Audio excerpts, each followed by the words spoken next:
Okay, so in this week's episode of Fight Chat Friday, we're going to have a little bit of a different look to the normal video we do. So this time we're going to compare two divisions, being female and male.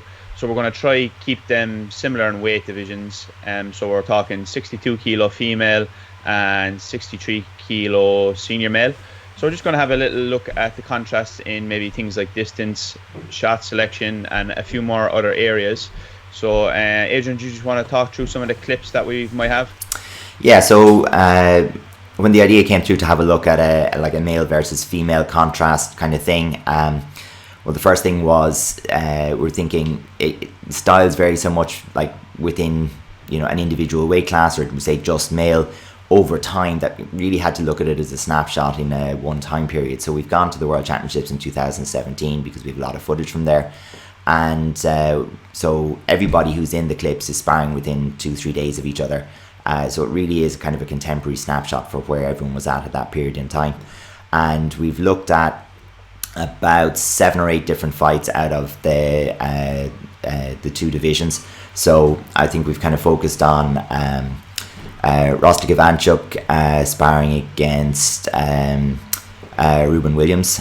We have, I think, Bustamante against Boss. We have Julio Carlos against Boss as well, actually, in that one. We have Sarah Lehane against Urska Gazvoda, I think, in one of those, and a little bit from we've Hanna Miller against Camila Canut, and we have Ince against Karolina Konik. So there's a bit of a mix there across the different styles of fighter, and but we're just looking at some of the commonalities, some of the things that the females tend to do, that the males tend to do, some of the differences. And everybody who's in these clips is a quality fighter who's medaled at the European or World Championships at some stage, so they're really, really good, or of course Pan Americans as well. So they are really good fighters, and the matches that we're showing are all competitive. So I think it's a nice little window or snapshot into some of the styles. So maybe we'll have a little jump into the first one. And in this, we're just looking at different fighters, a few short clips. We're looking at the distance that the kicks get initiated from. So where it's all starting from and the kind of distance it's given. And it does definitely contrast quite a bit. The reactions to the leg coming up vary across the male and female divisions. Yeah, you can see straight away from even just the distance that they initiate that the direct kicks are a little bit more prevalent in the male divisions, where the females tend to maybe almost carry the leg a little bit more to bring it into contact. So I suppose that brings up the question: is there much difference in the distance? So the more we look at it, maybe the females start a little bit further out, and they try to maintain that distance. Then, as the attacker comes forward, the person who was on the defending side almost makes up for that distance as well. Where the guys, they tend to just be almost try to stay just out of that range so they don't get hit, but they're just in enough range themselves to almost throw a direct counter back.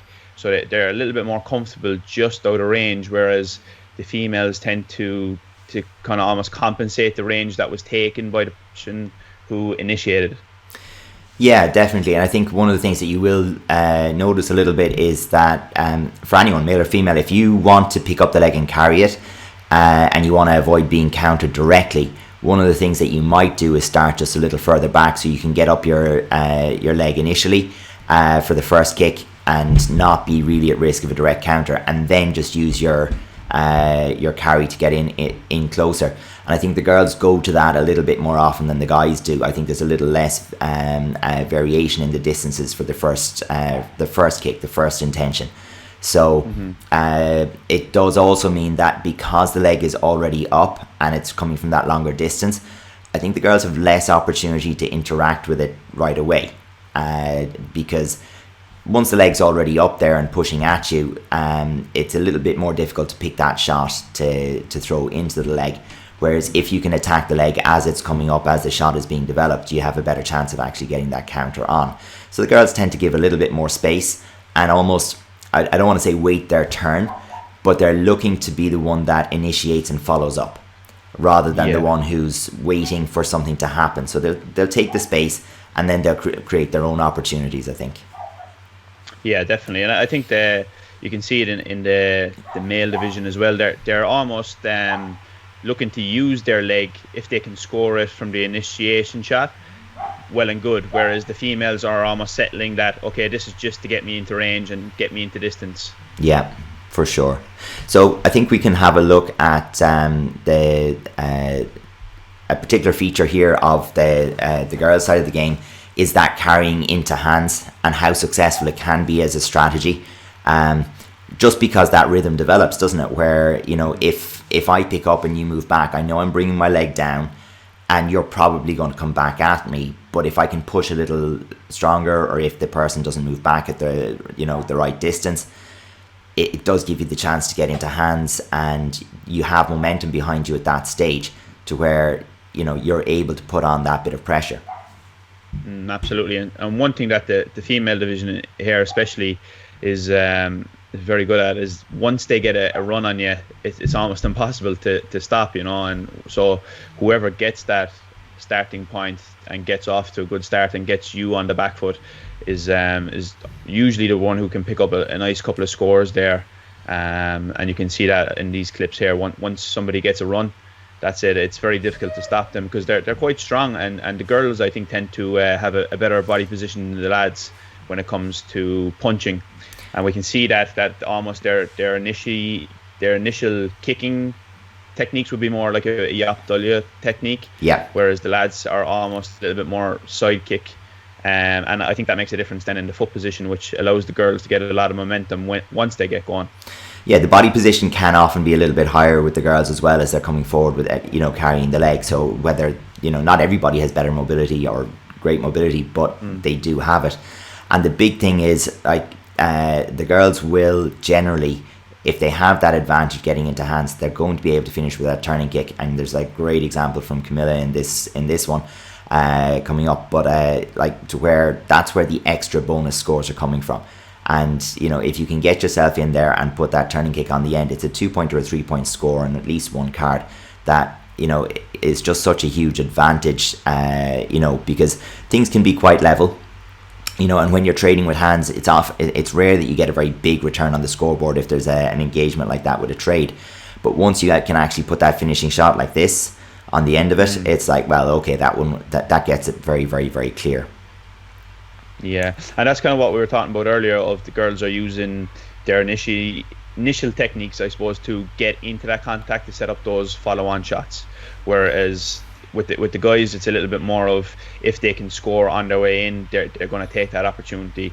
Whereas I think the girls almost have it made up in their mind that what they need to do to get into their own groove and their own rhythm. I think the other thing that happens here is, because, like we said, there's that tendency to carry from a further distance. Once you've kind of run out of space a little bit, you kind of have to deal with the leg one way, and a lot of the girls will deal with it by clashing. So they're going to kick into the leg to bring it down and you know, and re-engage. And you can see one example of it there. But when you clash, being in that higher leg position is like a huge advantage. And there's a couple of examples there where Ellen was in the higher, or sorry, that was Liza Bohonic there, and this one with Ellen, where having the better leg position when the clash happens can be really good. And in the reverse now, coming up with Karolina, she's higher than Ellen in this position, and she can bring her body down in a better position and follow through with the hands. And I think you know, looking at the clash and how you position your leg into the clash, it could be very, very important for the girls, as, you know, it's just going to come up more often than it does for the guys. Yeah, especially because the leg is almost active for longer, and it's kind of it's staying in the longer air. Distance. Exactly. So it's more of it's more prevalent, I suppose, in that case, because we talk about it, and we've done some captions on Instagram and things like that, just explaining this idea. But usually in ITF sparring, the person who has their leg on top, when both people have a leg in the air, they're going to win out a majority of the time, you know. So it's a very important principle, and you can see it here in action for sure. Definitely. And just for the simple fact that it occurs a little bit more often in the girls' game, it's something that the girls may want to practice a little bit more. and, as I said, develop those tougher shins or invest in the shin guard, whichever one you prefer yourself. So then we did a little bit of a look at the distances that people are engaging at with hands, and we saw a lot more variation with the guys. There's a lot more distances at which the guys are willing to go to hands. Yeah, I think they're initially playing at different ranges. They're trying to interact between, we say, like a short range and medium range, and they're playing in between those all the time. Where, as we stated earlier, the ladies usually start off at that further distance, and that's where everything comes from. Whereas the guys are using a little bit more footwork and rhythm to play in and out of those ranges. And I think that sets up for, if somebody makes a mistake, then there's usually a direct counter available for them off the hands. Whereas the ladies, you usually see them carry the hands, kind of like we mentioned earlier. Yeah, and you do see fighters like Sarah Lehane was a good example in some of the clips here as well, where and also Karolina, Konik, where when there's a little bit of a lead developed, they start to have that little bit of a push-pull, and they start to drag their opponent around the ring a little bit, and that allows them to get directly to hands a little bit more often. But it is a little bit different. There doesn't tend to be quite as much push-pull on that direct line, or the direct interaction with the leg. So it's not a direct counter with hands a lot of the time. We don't have a clip. Range is out, I guess, because of that. So, I mean, one fighter that,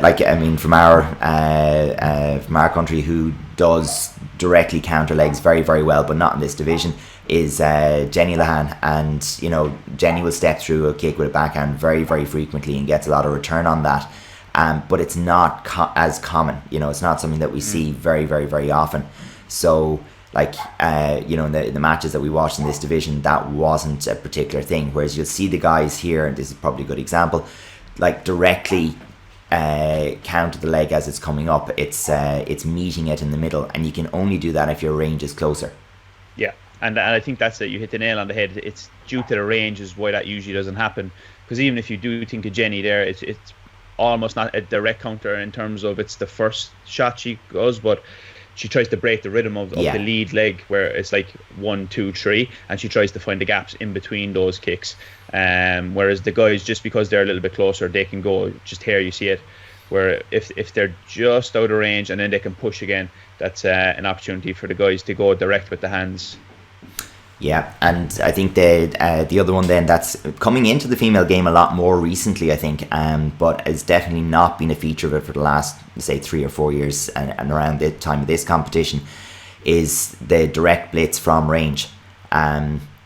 You wouldn't find too many examples of it from the female competitors, particularly in the 62 division that we watched, where it was evident in pretty much every match that the guys were in.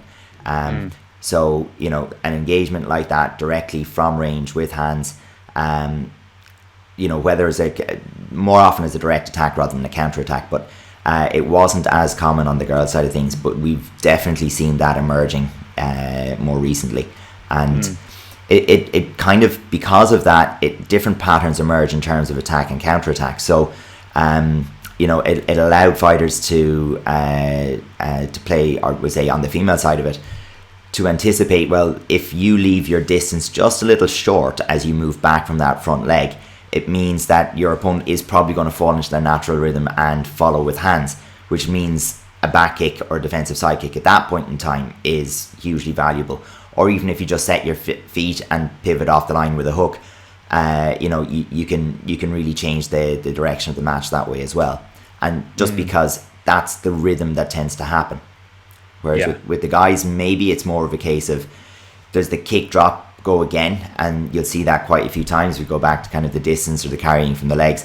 You'll see an awful lot more of the leg kind of kick, drop, kick, and there's an opportunity to interrupt the rhythm on the second kick, where if you're meeting that with the hands, so like that, you have a chance to kind of set yourself. So you can give ground sometimes on the first one, and then rather than picking up your front leg and taking your turn, it's give ground and then go with the hands. And I think you'll see a lot of the male fighters will naturally interrupt rhythms that way, because and that's just the thing. It's the girls work on a slightly different rhythm. It's just the nature of it, and the tempo is a little different as well, I guess, which impacts that big time. But as you just said there as well on the blitz, I think there's a big difference in how the male division versus the female division throw their blitz. So the girls usually would kind of almost sprint through. So I think we might see it here of the guys will almost like dive into it. Yeah. And but they don't really carry their legs with them and such, because it's more direct. Whereas the girls are trying to go through you, and they're trying to almost sprint through you and get some reward on the hands there, where the guys are almost lunging in to get that clear direct shot. And it's not exactly going through you as much. Whereas the girls one would be a little bit different. Yeah, and I think what you've picked out really well there is what it does for the girls is their body isn't as far forward, their center of gravity isn't as tilted, their whole body line isn't as tilted, and it lets them get into that the follow-on shot, particularly to the head, much more reliably. Whereas the guys, they beat the defensive shot a little bit more reliably in terms of getting in there, but the body takes a little bit of recovery. You tend to have to find a split in the rhythm after the shot lands to then be able to throw your follow-on shot. So yeah, I think as well, like for the guys, they maybe rely a little bit their style on a bit more explosiveness, especially in this division, where these guys are 63 kilos, they're quite explosive and fast. Where the girls, if you see from a lot of scores that come here, they kind of almost have to work hard, and it's like raw work ethic to kind of get the reward for the girls, compared to some of the guys are just explosive enough to be able to pull off a quick shot, where the girls almost kind of have to work a little bit harder, I feel, to get a return on their scores. So not that the work rate is different, but they need to kind of work a little bit harder to get a return on the scoreboard, I feel, where the guys are able to maybe use every now and again a bit more explosive direct shots and get a nice return on those. Yeah, I think the guys, in terms of the energy expenditure, is a lot more put into the preemptive stuff to set up the shots, the changes of footwork and the changes of distance and we say the feints to set up the scoring attempts are a little bit different to what they are with the girls. The girls are putting their energy into a lot more carrying, so bringing the leg through in the air. So again, the guys are working like a little bit more explosively, but lower to the ground with the leg, with both feet on the ground a lot of the time, or with very short, sharp lifts. Whereas the girls are covering quite a bit of distance with the leg in the air, so it's very local fatigue in that hip and in the push off from the leg. So yeah, they are having to deal with different types of fatigue as the match goes on.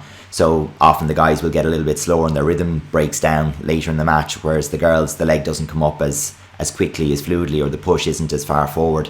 And you see a different type of fatigue and a different response to fatigue later in the rounds. Yeah, definitely. I think that's it. You hit the nail on the head there with the idea of the lads are almost all their work comes into the action before the action, if that makes sense. Whereas the girls, they're preparing, and now it's time to go, and the action is where their work rate really happens, So for me, always fun to look at that from to watch a set of fights from a different perspective, because it's not looking at one match this time to kind of figure out, well, what worked for this person or the other person in this match. Just looking at it more broadly, and looking for commonalities and generalizations between the two was a new way to look at it. And I kind of felt like myself, I learned a little bit that I wasn't just fully aware of when I was you tend to break down sparring sometimes into how it relates to you, so your fighters and their opponents and the divisions that are relevant. So I often enjoy that, watching some heavyweights when I haven't any heavyweights training myself or whatever it happens to be, to learn a bit more from it. And this was a nice way as well to kind of put a different filter on what we're watching and dig into it a different way. So any ideas there for what we can do for the next one?